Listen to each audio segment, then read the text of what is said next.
ಕುರುಬರ ಸಂಘದ ಅಧ್ಯಕ್ಷರಾಗಿ ಕರ್ತವ್ಯವನ್ನು ನಿರ್ವಹಿಸ್ತಾ ಇದ್ದಾರೆ. ಆ ಕರ್ತವ್ಯ ನಿರ್ವಹಿಸುವಂತ ಸಂದರ್ಭದಲ್ಲಿ ಅಧ್ಯಕ್ಷನಾಗಿರ್ತಕ್ಕಂಥ ಅಧಿಕಾರ ಮತ್ತು ಸಾರ್ವಜನಿಕ ಹಣ ಅಂದ್ರೆ ಈ ಒಂದು ಹಾಸನ ಜಿಲ್ಲಾ ಕುರುಬರ ಸಂಘಕ್ಕೆ ಸುಮಾರು 4 ಲಕ್ಷ ರೂಪಾಯಿನ ಸದಸ್ಯತ್ವದ ಹಣವನ್ನು ದುರುಪಯೋಗ ಮಾಡಿಕೊಂಡಿದ್ದಾರೆ. ಅದ್ರ ಬಗ್ಗೆ ಲೆಕ್ಕಪತ್ರ ರಸೀದಿಯನ್ನು ಕೂಡ ಅವರು ಮಾಡಿಟ್ಟಿಲ್ಲ. ಸುಮ್ಮನೆ ಇರ್ರಿ ಸ್ವಲ್ಪ.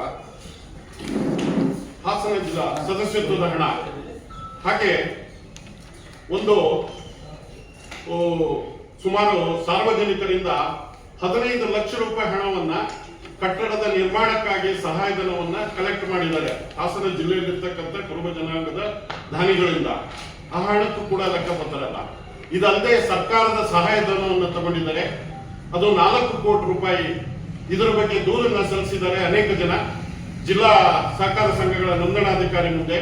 ಸಹಕಾರ ಸಂಘಗಳ ಜಿಲ್ಲಾ ನೋಂದಣಾಧಿಕಾರಿಗಳು ಈ ಒಂದು ಗಂಭೀರವಾದಂತ ಆ ಭ್ರಷ್ಟಾಚಾರ ಮಾಡಿರ್ತಕ್ಕಂಥ ಸಾರ್ವಜನಿಕ ಹಣವನ್ನ ದುರುಪಯೋಗ ಮಾಡಿರ್ತಕ್ಕಂಥ ಅಧಿಕಾರವನ್ನ ಮಾಡಿರ್ತಕ್ಕಂಥ ಆ ಒಂದು ಆಡಳಿತ ಮಂಡಳಿ ಇರ್ತಕ್ಕಂಥ ಪಟೇಲ್ ಶಿವಪ್ಪನವರ ಅಧ್ಯಕ್ಷತೆಯಲ್ಲಿ ಇರ್ತಕ್ಕಂಥ ಆಡಳಿತ ಮಂಡಳಿ ವಿರುದ್ಧ ನೀವು ಇಲಾಖಾ ತನಿಖೆ ನಡೆಸಬೇಕು ಅಂತ ಹೇಳಿ ಇಲಾಖಾ ತನಿಖೆಯನ್ನ section 25 of the Karnataka societies registration act ಅಲ್ಲಿ ತನಿಖೆಯನ್ನು ಮಾಡಿಸ್ತಾರೆ ಮಾರಾಟಾಧಿಕಾರ ಹತ್ರ.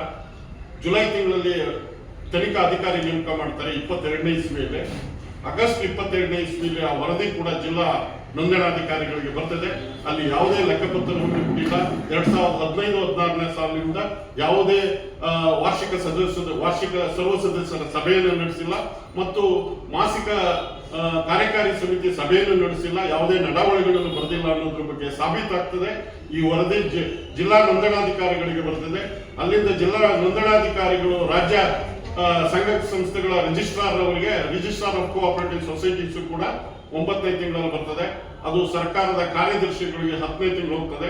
10ನೇ ತಿಂಗಳು ಪುನಃ ಅದೇ ಹಾಸನ ಜಿಲ್ಲಾ ಕುರುಬರ ಸಂಘದ ಪದಾಧಿಕಾರಿಗಳನ್ನ ಕರೆದು ನೀವು ಇಷ್ಟೆಲ್ಲ ಆರೋಪಗಳಿದೆ, ಇದ್ರ ಬಗ್ಗೆ ನಿಮ್ಮ ಸಮಜಾಯಿಷಿ ಏನು ಅಂತ ಕೇಳಿ ಅವಕಾಶ ಮಾಡಿಕೊಟ್ಟಾಗಲೂ ಕೂಡ ಅವರು ಅದಕ್ಕೆ ಸಮರ್ಪಕವಾದ ಒಂದು ಸಮಜಾಯಿಷಿಯನ್ನು ನೀಡದೇ ಇರೋ ಕಾರಣಕ್ಕೆ ಪುನಃ 2ನೇ ಸಾರಿ ತನಿಖೆ ಮಾಡಿ ಅಂತೇಳಿ ದಿನಾಂಕ 15/11/2022ರಲ್ಲಿ ಸರ್ಕಾರದ ಕಾರ್ಯದರ್ಶಿ ಸಹಕಾರ ಇಲಾಖೆಯವರು ಈ ಹಾಸನ ಜಿಲ್ಲಾ ಕುರುಬರ ಸಂಘದಲ್ಲಿ ಸರ್ಕಾರದಿಂದ ಕೊಟ್ಟಿರ್ತಕ್ಕಂಥ ಸಾರ್ವಜನಿಕ ಹಣ 4 ಕೋಟಿ ರೂಪಾಯಿ ಸಹಾಯಧನ ಏನಿದೆ ಕಟ್ಟಡ ನಿರ್ಮಾಣಕ್ಕೆ, ಅದರ ಬಗ್ಗೆ ಪೂರ್ಣ ತನಿಖೆ ಮಾಡಿ ವರದಿಯನ್ನು ಸಲ್ಲಿಸುವಂತ ಕಳಿಸುತ್ತೆ.